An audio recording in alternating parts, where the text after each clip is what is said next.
일상에 바쁜 여러분들을 대신해서 지식과 인사이트를 정리해드리는 매일 독서 매일 인사이트입니다. 오늘은 셰익스피어 카운슬링, 이 책에 대해서 한번 살펴보도록 하겠습니다. 이 책은 인생에 대한 우리 많은 고민이 있잖아요.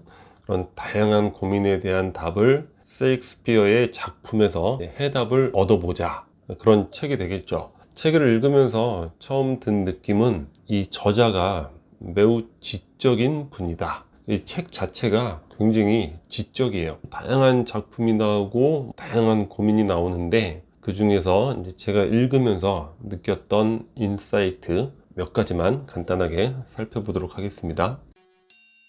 첫 번째는 서사의 힘인데, 일단 이제 이런 고민이 있는 거죠. 셰익스피어의 작품, 우리가 그 결말을 다 알고 있잖아요. 결말을 알고 있는데 이 책을 또 읽고 연극으로 또 보고 인생의 고민을 또 이 책에 대입하고, 그게 뭔 의미가 있느냐.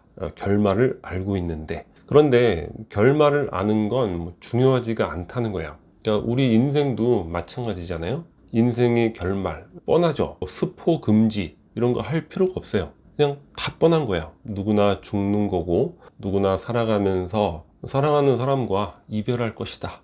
가족과도 헤어질 것이고, 여튼 죽으니까. 그러니까 인생 자체도 이렇게 뻔한 결말, 우리가 그걸 생각하고 살지는 않잖아요. 그러니까 중요한 건 결말이 아니라 서사의 방식, 과정이다. 즉 이제 서사의 힘이 중요하다는 거죠. 그래서 셰익스피어의 작품을 이해할 때도 그 서사의 방식, 과정을 통해서 또 인생을 이해하게 되는 것이고, 우리가 삶을 살아가는 이유도 각자의 고유한 서사의 방식, 구조를 만들기 위한 것이다. 스토리텔링이 중요하다는 거예요. 우리 미술 작품 논할 때 고호의 작품을 많이 논하잖아요. 화가를 논할 때도 고호. 근데 고호가 객관적으로 그렇게 뛰어난가? 그만큼 많은 관심이 집중될 만큼의 그런 화가인가? 그건 아닌 것 같아요. 하지만 고호는 이 서사의 힘에 있어서는 최고의 화가가 되는 거죠. 고호 자체가 그림을 그리면서 많은 글들, 일기 같은 걸 남겼고, 그리고 고호가 그림을 그리면서 이 물감이라든가 비용, 생활비 이런 거를 동생 태호에게 다 지원받았잖아요. 읽어보면 거의 절절하죠. 그 많은 비용을 동생한테 늘 지원받으면서, 네, 동생 태호는 또 형을 극진하게 생각합니다. 그런데 그게 얼마나 부담되겠어요. 그러니까 술도 마시게 되고 정신적으로 이상해지기도 하고, 그러한 그 동생하고 주고받은 편지글, 그러니까 스토리텔링이 굉장히 풍성해지는 거예요. 그래서 지금 전 세계인들이 화가 하면 거의 가장 먼저 떠올리는 그런 위치가 된 거고, BTS도 마찬가지인 것 같아요. 그 무명 시절부터 어렵고 가난한 기획사 밑에서 뜨지도 못하고 그런 과정에서 죽도록 노력하고 연습하고, 이런 것들이 이제 유튜브를 통해서 스토리텔링을 만들게 되고 그게 전달되는 거예요. 그것도 일종의 서사의 힘이 되겠죠. 서사로 만들어진 힘이 있기 때문에 무너질 수가 없는 거예요. 그래서 우리가 인생을 결말이 뻔하네 이런 게 아니라, 나만의 고유한 서사 방식을 만들 것인가, 서사의 힘이 중요하다. 셰익스피어의 작품은 다 연극을 위해서 만들어진 작품이잖아요. 그래서 인생은 연극이다, 이런 메타포 한번 생각해 볼 만할 것 같아요. 자, 인생은 연극이다. 첫 번째, 연극인데 초연이죠. 우리는 다 처음 태어나서 삶을 경험하는 것이고, 어떠한 역할을 맡게 되더라도 다 초연이에요. 자식의 역할도 초연, 부모의 역할도 초연, 어떤 직장에 들어가도 신입사원 초연이 되는 거죠. 연극인데 초연이기 때문에 실수나 실패가 동반되는 거죠. 연극하는데 연습할 때 한 번에 바로 연극이 완성되고 이런 경우는 불가능하죠. 그래서 항상 실패나 실수가 동반되는 것이다. 이게 인생의 기본값이다. 이런 인사이트를 얻어볼 수 있을 것 같아요. 인생은 연극. 그런데 우리가 이제 착각을 하는 거죠. 인간은 누구나 또 이야기 본능이 있잖아요. 실수하고 실패할 수 있는데 그것에 어떤 거대한 목적이 있다, 그렇게 착각하는 거예요. 이야기 본능으로 인해서. 그래서 이런 실수나 실패는 이 세상이 나를 괴롭히기 위해서, 또는 내가 재수없는 존재이고 저주받은 존재라서 이런 일이 생기는 것이다, 이렇게 희한한 목적을 갖다 붙인다는 거예요.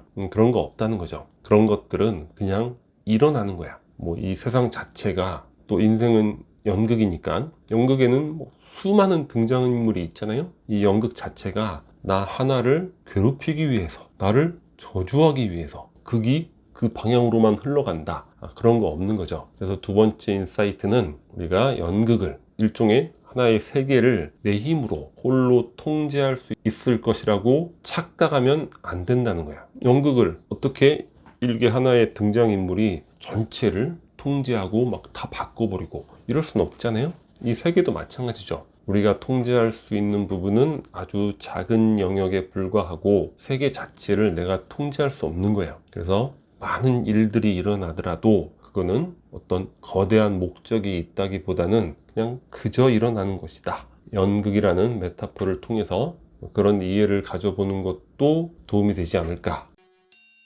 마지막으로 우월과 열등의 롤러코스터인데, 우리 인간의 성장 과정, 그 과정에서 누구나 반드시 거쳐야 되는 과정이, 자, 일단 우리 어린 시절은 어떻습니까?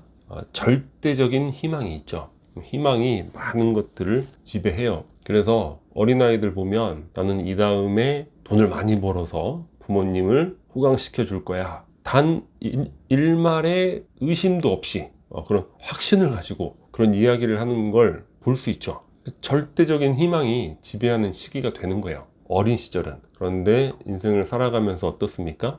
내 생각대로 안 되네? 좌절을 겪게 되는 거죠. 그 과정에서 자, 절대적 희망이 어떻게 되느냐? 롤러코스터가 되는 거예요. 우월과 열등의 롤러코스터. 어떨 때는 내가 막 우월한 것 같고 좀 잘 될 때, 어떤 부분에서 약간 두각을 나타낼 때 막 우월한 느낌이 들어서 우쭐하다가도 바로 또 열등으로 떨어지는 거예요. 결과가 좋지 않을 때, 아까 말씀드린 대로 어떤 목적이 있다고 착각하면서 저주받은 존재구나, 재수없는 존재구나, 그 열등에 그 나락의 끝이 막 없을 정도로 떨어지죠. 우월과 열등. 거기에서 우리가 평균이라는 수치를 자주 이용하는데, 우리 평균의 종말에서 말씀드렸잖아요. 평균이라는 개념 자체는 허상인 거죠. 그런 개념은 없는 거예요. 그래서 해결되지 않는 우월과 열등의 롤러코스터. 그러면서 내면의 어두운 그림자가 드리우고 막연한 불편함, 그런 것들이 불안이라는 감정으로 자리를 잡는 거야. 그래서 항상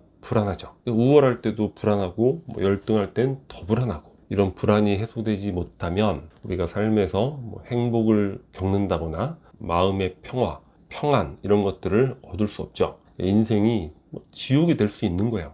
끝없이 막 우월, 불안, 열등, 불안 이렇게 되는데, 거기서 우리가 반드시 벗어나야 되는데, 우리 인간들이 어떠한 도구를 통해서 그거를 벗어나려 했는가? 첫 번째는 종교를 들 수 있죠. 절대자 앞에 우리는 우월하고 열등할 필요가 없어요. 아무리 우월해봐야 절대자 앞에 먼지 같은 존재니까 그냥 순종하면 되는 거예요.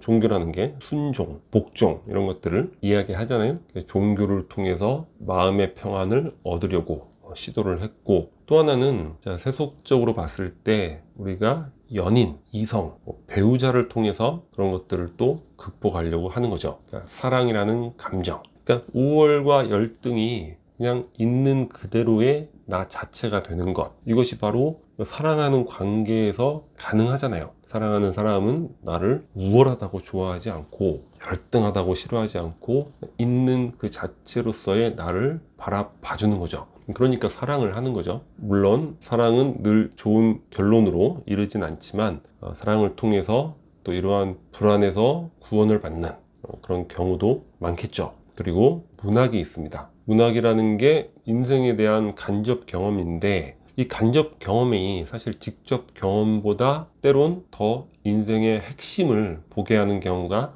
많잖아요.